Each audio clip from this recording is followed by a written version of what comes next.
Terungkap kebocoran data. Mahfud MD singgung data Wikileaks di era SBY. Gelar konferensi pers terkait aksi hacker Bjorka. Menko Polhukam Mahfud MD singgung soal data Wikileaks yang bocor di era SBY. Mahfud MD mengatakan bahwa sampai saat ini tidak ada data pemerintah atau dokumen negara yang bocor di tangan hacker Bjorka. Kalaupun ada data atau dokumen negara yang bocor, kata Mahfud MD, ialah data-data umum yang tidak membahayakan kondisi negara. Tentu, kata Mahfud MD, hal ini berbeda ketika zaman SBY saat Wikileaks bocor. Ketika itu, pembicaraan SBY yang masih menjabat sebagai Presiden RI dan Perdana Menteri Australia saja bisa bocor. Meski begitu, Mahfud MD berjanji akan menangani insiden kebocoran data itu. Pihaknya akan bekerja sama dengan Kominfo, BSSN, BIN, dan Polri.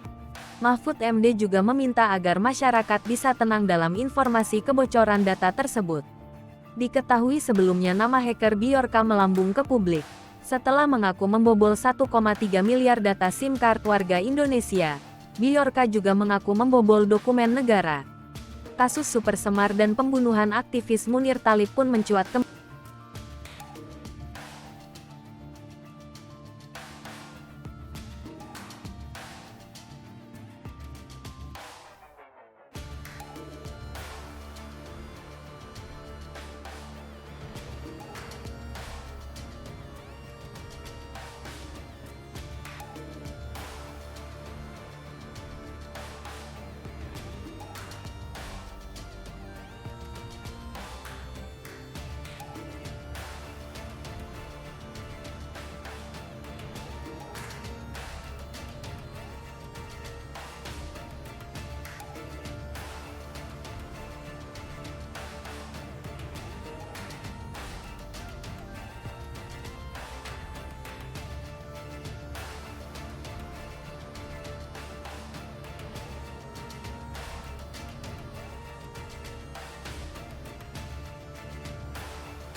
Hai pemirsa Sri Popo TV, jangan lupa komen, like, dan subscribe, serta tonton terus berita-berita terupdate lainnya ya.